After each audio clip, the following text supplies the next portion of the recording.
Hi everybody, welcome back to the channel. Last week I visited Avebury Henge and I bought myself a whole bag full of goodies. So in this video I'm going to show you what's inside the bag.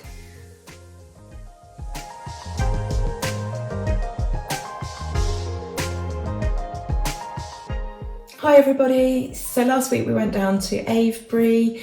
For those of you who have never been, it's a Neolithic henge. It comprises of 3 stone circles. Originally there would have been 100 standing stones with about 30 making up the largest circle, but now there's just a few left, along with the earthworks, and there's also nearby West Kennet Longbarrow and Silbury Hill overlooking the sacred landscape.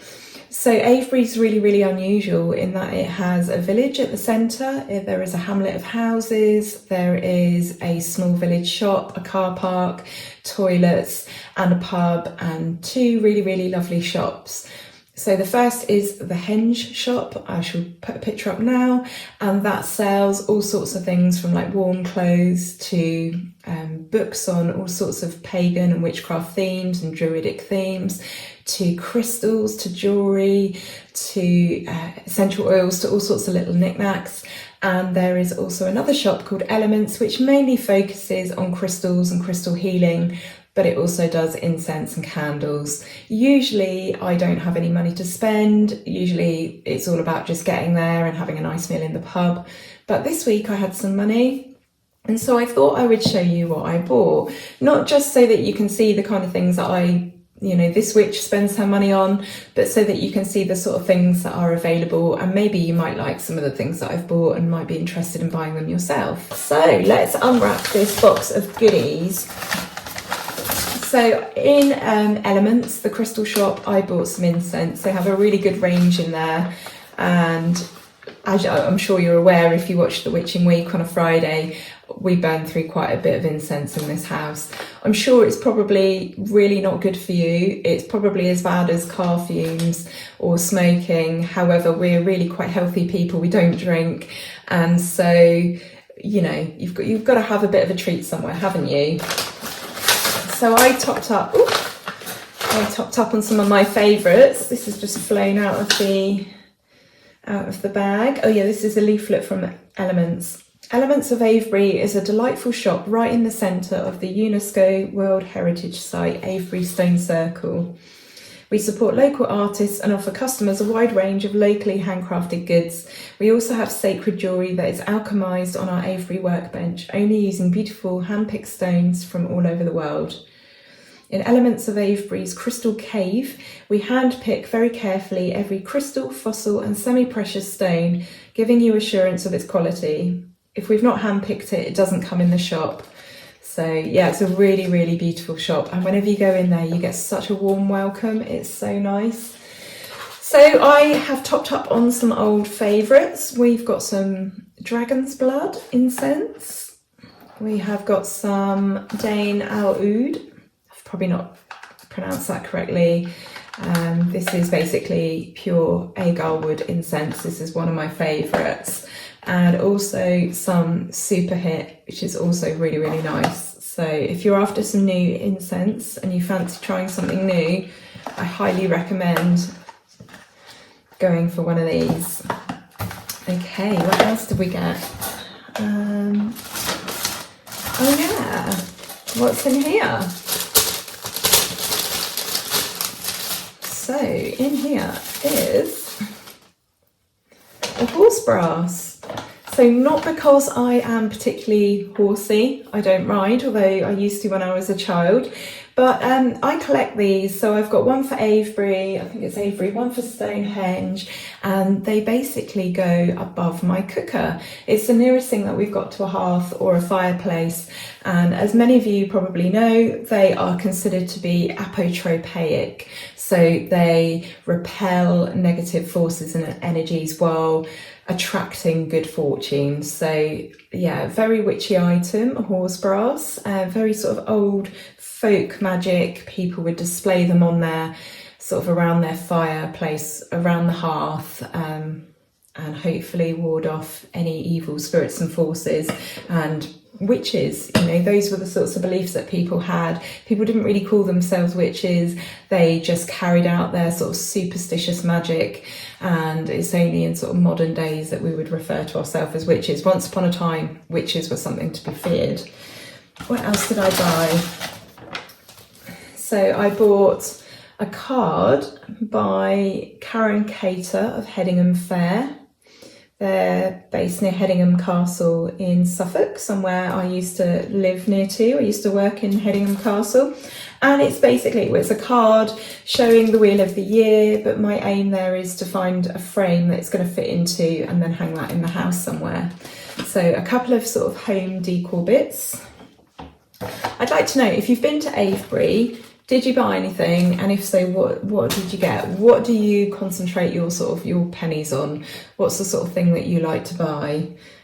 I spent the rest of my money. Let's lift out this bag. This is a lovely bag from the Henge shop. Put that over there. Elements didn't get much of my money this time, I'm afraid. But I don't tend to buy new crystals that much. I tend to either get them as gifts, or I found loads of crystals in secondhand in charity shops, and then I found quite a few in the ground. Those of you that have been following me for a while will know that. So I feel really bad because there's all sorts of ethical issues surrounding crystals, so I don't tend to buy those. So whenever we go in Elements, if I'm to buy something, it's more likely the incense. I'm sure there are issues surrounding incense as well, and I'm sure it'll only be a matter of time before someone lets me know in the comments that I'm, completely naive and, again, buying something I shouldn't be. But I do try and keep things, I do try and have some ethics and rules about what I do and don't do as a witch. So, I don't buy white sage and burn white sage and Palo Santo, because those are closed practices and there are all sorts of environmental issues surrounding those. But and I don't buy new crystals. So I do try as a witch. Right, so I bought this is one of these little guides by Glennie Kindred. I've got a couple of her books. I've got Letting in the Wild Edges and also Sacred Celebrations, which I think is now called Sacred Earth Celebrations. They changed the cover and the name, but anyway, Glennie Kindred is one of my, probably, I would say one of my favourite authors, probably my most favourite author. She is all about earth energies. She manages to talk about witchcraft in a way that doesn't actually generally involve the term witchcraft or witch, and it's all about celebrating the earth and the cycles of the earth and attuning to these earth energies and becoming part of the landscape and part of the earth. And I just find her stuff so inspiring. She's a wonderful author. If you haven't already, you should check her out. And so I wanted to pick up this, and these are strange little books. I mean, this is $6.99, and that might seem like a lot of money for what's basically just sort of like a paper, sort of almost like a small publication book, but I promise you it's worth it. Just, this woman is just incredible, and I know some people have been lucky enough to train under her. She's still alive, she's still with us. She is one of our most treasured pagan, witchy, whatever you want to call it, contributors to our path. She's absolutely wonderful, and whenever I read her works, I never fail to be inspired by her. So yeah, there was a couple of others of these there, but I just went for one. And this is all about changing ourselves, changing the world. It's about the elements and how we work those into our practice. It's about meditation and sacred space. I'm just flicking through. Water ceremonies and rituals, everyday water alchemy.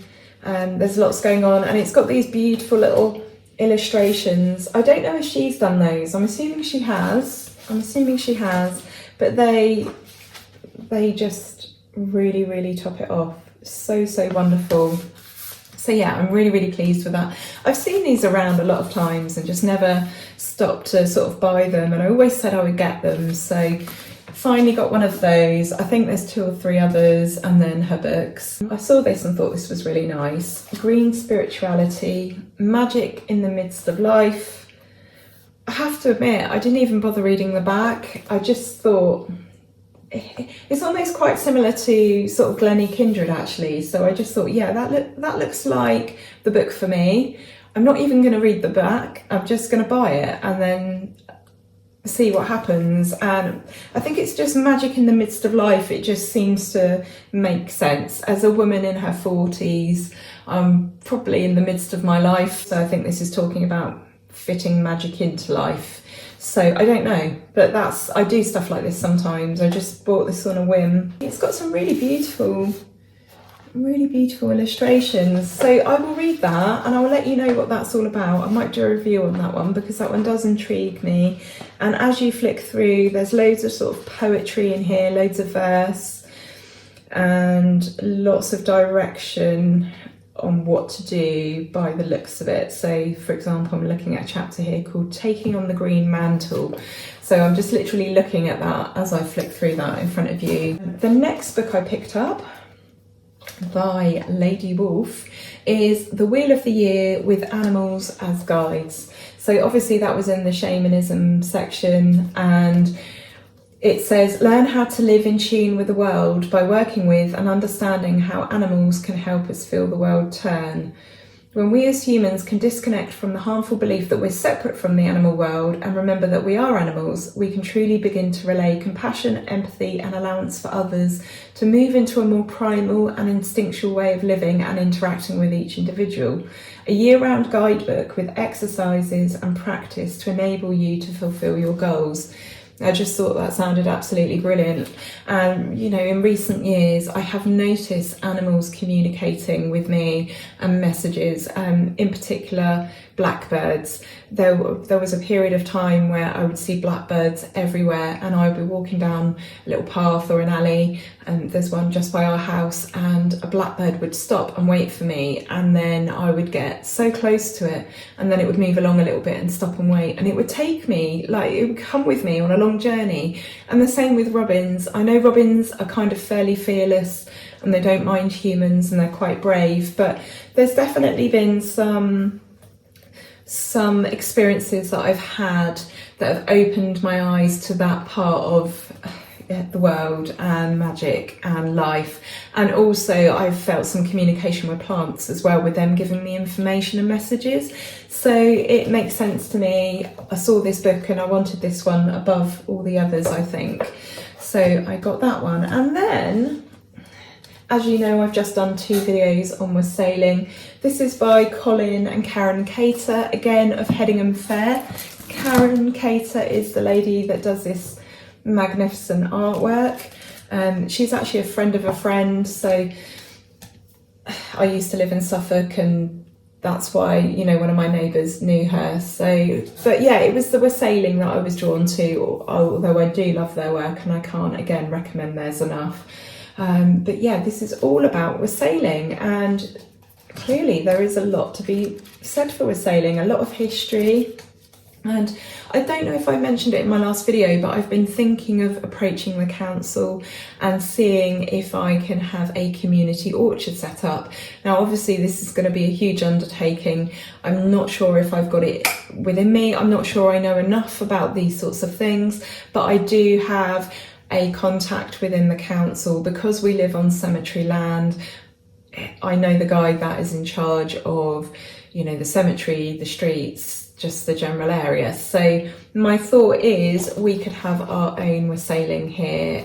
We have to travel out to a neighbouring village to go to their wassailing, and I just thought it would be nice for us to have our own. But this is an ancient folk custom, and I just thought this would be so interesting. So yeah, so that is what I bought. Absolutely wonderful to be able to buy books in the centre of a stone circle. And yeah, I hope you enjoyed that. If you've got any questions at all, let me know. If you are thinking of visiting Avebury, either from the UK or out of the UK, and you know you've never been and you've got some questions for me, even just the most daft thing like what the toilet's like, then feel free to get in touch because I'm here to help. And you know, I want you to enjoy these wonderful things as well. So I'll be back soon with another video. I've got a book haul to show you. I've recently bought some books.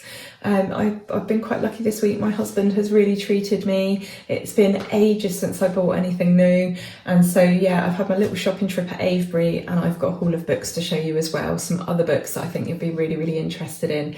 If you enjoyed this video, then please hit subscribe if you haven't already. If you're a returning visitor, then thank you ever so much. Both actions are a great support to the channel, and it lets YouTube know that I'm worth showing to other like-minded people. And I just really appreciate your support and your comments. So I'll be back with another video soon. Take care of yourselves, sending love and blessings as always.